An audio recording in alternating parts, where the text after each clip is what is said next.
હાલ મહત્વના સમાચાર સામે આવ્યા છે, જ્યાં વંદે ભારત ટ્રેનના દરવાજામાં ખામી સર્જાઈ હોવાની વિગતો હાલ સામે આવી છે. તો સુરતથી આ મહત્વપૂર્ણ સમાચાર સામે આવ્યા. સુરત સ્ટેશન પર ટ્રેન 1 કલાક મોડી પડી છે. અમદાવાદથી મુંબઈ જતી હતી વંદે ભારત ટ્રેન. તો દરવાજો ના ખુલતા અનેક મુસાફરો અટવાઈ ગયા હતા.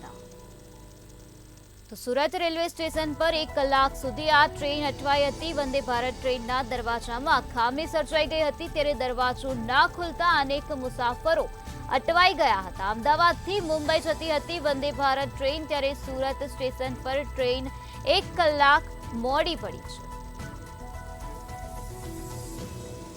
તો ટેકનિકલ કારણોસરના કારણે ટ્રેનના દરવાજા ખુલ્યા નહોતા. ટ્રેનમાં લાઇટ એસી બંધ કરવા છતાં પણ દરવાજા ખુલતા નથી, ત્યારે મેન્યુઅલી દરવાજા ખોલવા માટે રેલવે સ્ટાફ મજબૂર બન્યો છે. સુરતમાં વંદે ભારત ટ્રેનના દરવાજામાં આ પ્રકારે ખામી સર્જાયેલી જોવા મળી રહી છે, ત્યારે સુરત સ્ટેશન પર ટ્રેન 1 કલાક સુધી મોડી પહોંચી. દરવાજો ના ખુલતા અનેક મુસાફરો ટ્રેનમાં અટવાઈ ગયા હતા. અમદાવાદથી મુંબઈ જતી હતી વંદે ભારત ટ્રેન. અમદાવાદથી મુંબઈ તરફ આ વંદે ભારત ટ્રેન જઈ રહી હતી, તે સમયે આ પ્રકારનો બનાવ બન્યો હતો. વંદે ભારત ટ્રેનના દરવાજામાં ખામી સર્જાઈ ગઈ હતી. આજ મુદ્દે વધુ માહિતી આપવા માટે આપણી સાથે સંવાદદાતા દિવ્યેશ પરમાર જોડાઈ ગયા છે. જી દિવ્યેશ, વંદે ભારત ટ્રેનના દરવાજામાં ખામી સર્જાઈ હતી, શું છે વધુ વિગત? ચોક્કસ જે પ્રકારે સુરત વંદે ભારત ટ્રેન આવી હતી ને તેમાંથી સુરત જે પ્રકારે પેસેન્જરો ઉતરવાના હતા તે દરમિયાન દરવાજામાં ખામી સર્જાઈ હતી ને ટ્રેન 1 કલાક માટે અટવાઈ હતી.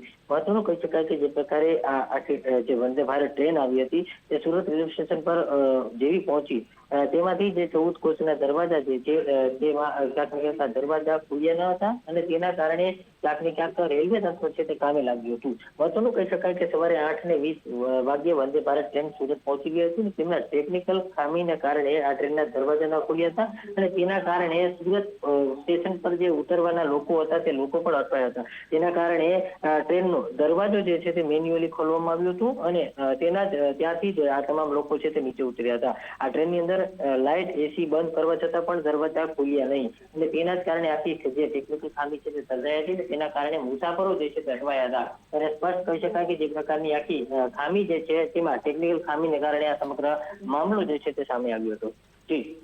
દિવ્યેશ, વંદે ભારત ટ્રેનના દરવાજામાં ખામી કેમ સર્જાઈ અને ખામી સર્જાઈ જેના કારણે મુસાફરોને કેટલું હેરાન પરેશાન થવાનો વારો આવ્યો? ચોક્કસ જે પ્રકારે સુરત રેલવે સ્ટેશન પર જયારે વંદે ભારત ટ્રેન આવી ત્યારે તેમાંથી જે પેસેન્જરો ઉતરવાના હતા, પરંતુ જે આ દરવાજા છે વંદે ભારતના તે ઓટોમેટિક દરવાજા છે અને આખી સેન્ટ્રલાઇઝ એસી આ ટ્રેન છે ને તેના કારણે આ સેન્ટ્રલ દરવાજા જે છે તે ખુલતા હોય છે, પરંતુ એક જ સમયે ક્યાંક ટેકનિકલ ખામી આવી હતી ને તેના કારણે ટ્રેનનો એક પણ દરવાજો ખુલ્યો ન હતો. સવારે 8:20 વાગ્યે આ ટ્રેન રેલવે સ્ટેશન પર આવી ગઈ હતી. 1 કલાક સુધી આ ટ્રેનના દરવાજા ખુલ્યા ન હતા. અલગ અલગ જે કિમીઓ અપનાવવામાં આવ્યા હતા પણ કોઈ પણ પ્રકારે આ દરવાજા ખુલ્યા ન હતા. આખરે ટ્રેનમાં લાઇટ એસી સહિતની જે વસ્તુઓ છે તે બંધ કરી દેવામાં આવી હતી. તેમ છતાં દરવાજા જે છે તે ખુલ્યા ન હતા અને તેના કારણે ક્યાંક મુસાફરો 1 કલાક સુધી હેરાન પરેશાન થયા હતા. આખરે જે ટ્રેનનો જે 14 નંબરનો કોચ છે તેમાં મેન્યુઅલી એક દરવાજો જે છે તે ખોલવામાં આવ્યો હતો. આખી ટ્રેનમાંથી જે સુરતમાં પ્લેટફોર્મ પર ઉતરનારા મુસાફરો હતા તે એક જ દરવાજેથી નીચે ઉતર્યા હતા. એટલે સ્પષ્ટ કહી શકાય કે આ જે સમગ્ર મામલે જે છે તે બેદરકારી છે તે કહી શકાય, કારણ કે જે ટેકનિકલ ખામી આવી હતી તે ટેકનિકલ ખામીને કારણે મુસાફરો છે તે 1 કલાક સુધી અટવાયા હતા અને 14 નંબરનો જે એક હતો તે ત્યાંથી જ આ દરવાજો મેન્યુઅલ ખોલી અને ઉતરવા માટે મજબૂર થયા હતા. દિવ્યેશ, સમગ્ર માહિતી આપવા બદલ આભાર. વંદે ભારત ટ્રેનના દરવાજામાં ખામી સર્જાતા સુરત સ્ટેશન પર ટ્રેન 1 કલાક મોડી પડી હતી, જેના કારણે મુસાફરોને હેરાન પરેશાન થવાનો વારો આવ્યો.